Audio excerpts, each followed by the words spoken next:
the Madman. And in this corner, we have this week's top cards of Custom Hearthstone. Starting with, and in this corner, Warrior 1 mana spell, give +2/+2 and taunt to the next minions that you and your opponent play. Design 4 stars, balance 3 stars. The reason for the 1 star off is because on design, there's no obvious way to track that your next minion has +2/+2, or that the opponent's minion has +2/+2. That's the problem with having this floating the next thing that happens. I actually think the card would also be more interesting redesigned as give +2/+2 and taunt to the next minion that you and your opponent play on this turn. This turn meaning like the opponent also has 1 turn to play it. I'm not entirely sure how to word that, but basically you have that turn to play it, which would be a little bit worse for the opponent because sometimes they wouldn't be able to enjoy their benefit, which is good because the balance right now is too weak. The main problem is that is a symmetric effect where there's not really that much of a way to break the symmetric effect, so I think that this could be okay at 0 mana. And yes, there's the small danger of 0 mana deal 2 damage with a charge minion, but I think that might be okay too, because Inner Rage exists. But what if you had Inner Rage and in this corner? Is that too much? I'm picturing like Grommish, corner, Inner Rage. That would be, what, 12, 14, 16, 18 damage? There might be a critical mass where that would be too much. So maybe instead you up the stakes. +2/+2 and taunt to the next minions that you and your opponent play. Yeah, whatever. But what about +3/+3 at 1 mana? That might be interesting. Impomancer, Warlock, 7 mana, 6/6 demon. Battlecry, transform your imps into random demons. Given how laughable Fiendish Circle and Reformed Scheme are, it makes sense to have a card pay off your imps and transforming them into random demons. I think that's cool. Design 5 stars. It's kind of a low 5 for me, but good enough to make it to 5, I guess. Balance 5 stars. Yes, with Reform Scheme and Impomancer on turn 10, you can fill your board with random demons, but Reform Scheme requires you to hold Reform Scheme for exactly 5 more turns in the turn you draw it before you start filling your board with too many imps, so it's a little bit tricky to time that. I think it's not overpowered. Double Agent, Rogue, 4 mana, 2/4. Whenever a card is played, deal 2 damage to each hero. Design 3 stars, balance 2 stars. I like the idea of a rogue card being a double agent. That's pretty flavorful, and that fits well into the card dealing damage to both players. Even though that's traditionally not a rogue mechanic, I can see how it can fit in with this kind of flavor.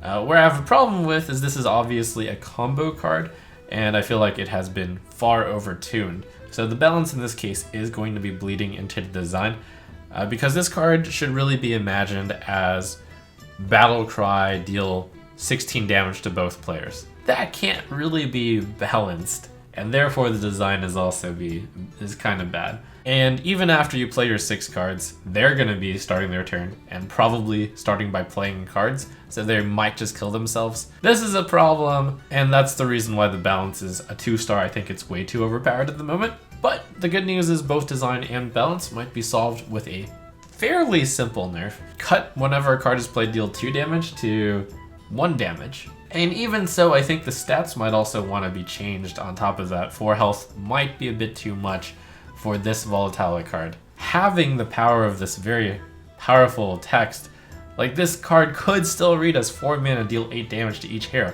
and I'm still concerned about that. So maybe on top of that, you have to raise the mana cost. Just too potent against the right deck, I'd say. Reform's Address Book. 2 mana Warlock card, discover a villain from the past. Design 4 stars, balance 4 stars. I like the flavor of the idea. Going back and discovering villains, that's actually exactly what Reform did. Where I have a problem with the design is the choice of the villains. Icehowl? Who's he? Archthief Reform? Why is Reform in his own address book? Prince Malchezaar. Patches the Pirate is obviously a joke card, but I mean, when you see him pop up, he's just like, oh, haha, blah. And Cthulhu is like a bad standalone choice. I feel like we should get Reform's crew in. The Lich King, that's in the past once we rotate out the new set. Since it's from the past, there are some good villains in the basic set which unfortunately can't be taken, such as Illidan, Ragnaros, Sylvanas. but maybe it could just be discover a villain. 2 mana as a tax towards whatever legendary you're going to discover is generally a big enough cost, but given that all these legendaries are like big cost minions, I think 2 mana fits fine.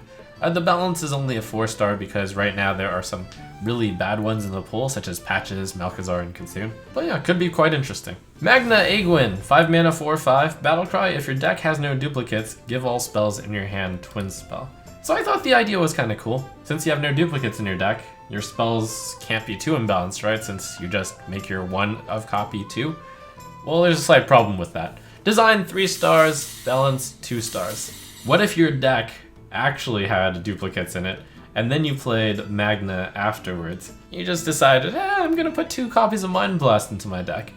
So eventually you draw both copies of your Mind Blast, and then you play Magna on it, and then you have Mind Blast times 4.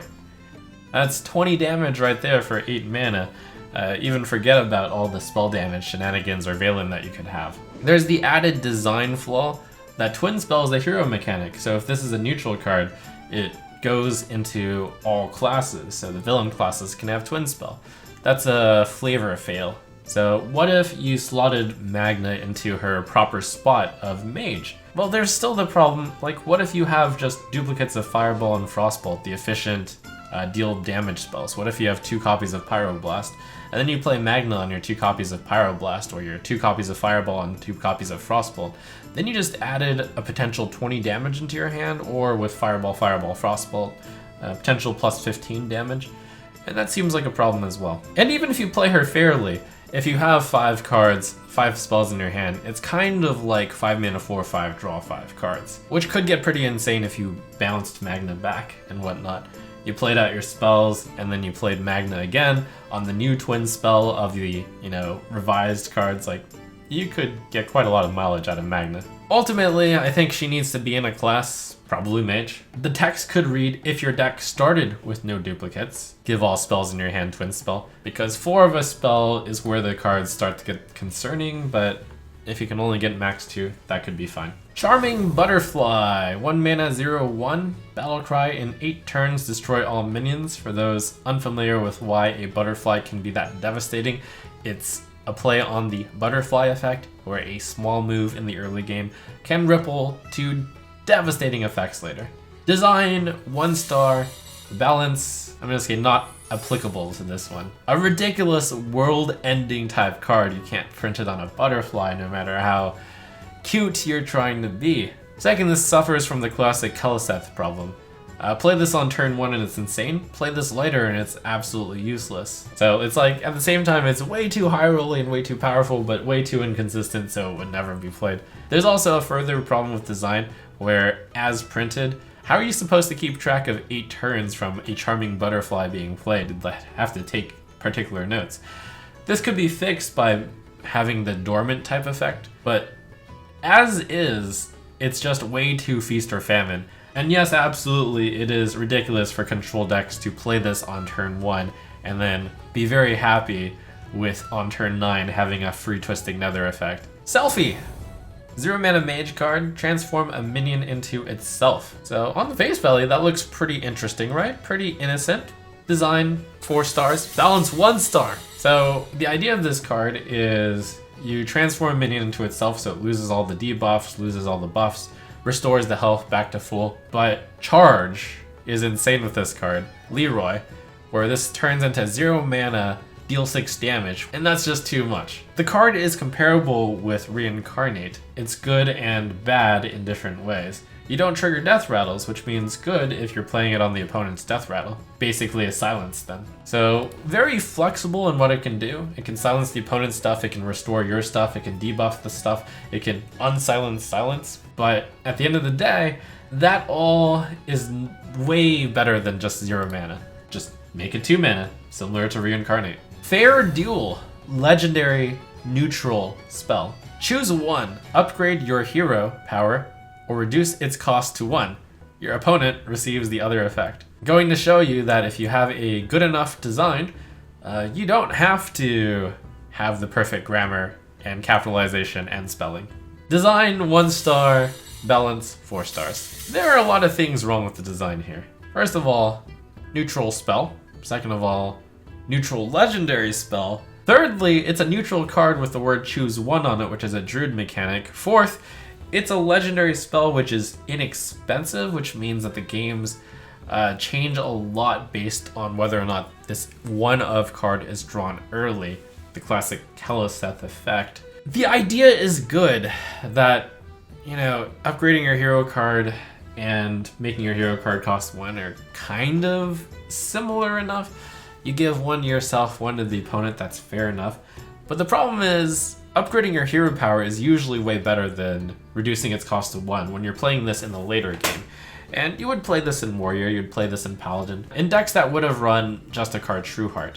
When it's late enough in the game, the opponent's cost getting reduced to 1 is basically irrelevant. That's basically only relevant when it's the super early game. The balance is a 4, and that it is a little bit fair. It would be a little bit overpowered. Maybe you would make the mana cost 3. But there are too many things wrong with the design of the card to see this, I would say. Perhaps in the Panda expansion, where you have neutral spells introduced, a fair duel kind of makes sense in terms of flavor. Deathbed Dweller, a 0 mana 1/1 neutral card. Battlecry, die. Death Rattle, summon a 1/1 ghost. Design 5 stars, balance 5 stars. So where this card is intended to be Wisp Plus is with on death type effects. So Necrotic Geist, Cult Master, cards like that. Notable, it does not work with Knife Juggler currently, and that would actually be a little bit confusing because Knife Juggler requires that the original card still be alive in order to trigger the knife. I mean, the War Ghost would of course trigger the knife, but not the original. I think on a card that triggers your cards that care about when your cards die, sure. There's not that many things that are too ridiculous with on-death type effects right now. And finally, a whopper of a card. Transmuter in Training for Mage, 4 mana 3/3, spell damage -3, your spells cost 3 less. Design 1 star, balance 1 star. Wait, you might say. Your spells have spell damage -3. How could such a card be overpowered? And by the way, the balance is a 1 because it is ridiculously overpowered, just to clarify. Well, I mean, you play this on turn 4, and then you just cast Arcane Intellect, and then you cast your 4 secrets. Like, that's a problem for one. Think of all the cards out there that don't do spell damage, but actually cast mana. What were you thinking, printing 3 Sorcerer's Apprentices on a card that ends up casting 2 mana less than 3 Sorcerer's Apprentices? The author suggested, you know, on thought about the feedback to this card, how about we make the spell damage equal 0 instead? And you know, that's a good step in the right direction, because then you can't do the Archmage Antonius infinite combo. But again, the fact that you can still just play all the secrets, play all the card draw, play your polymorphs, play your freeze cards, that is still ridiculously overpowered. It is still 3 Sorcerer's Apprentice effects in 1 card, and you could set up like to do whatever you wanted after you did all that. So, pro tip, your spells cost 3 less is probably not something that you can put on a minion. Someone's gonna try to prove me wrong, but you know, take your best shot. There's your custom Hearthstone cards of the week. Looking forward to seeing more of the cards that might reference Rise of Shadows. Always interesting to see what people come up with at the same time that cards are getting revealed.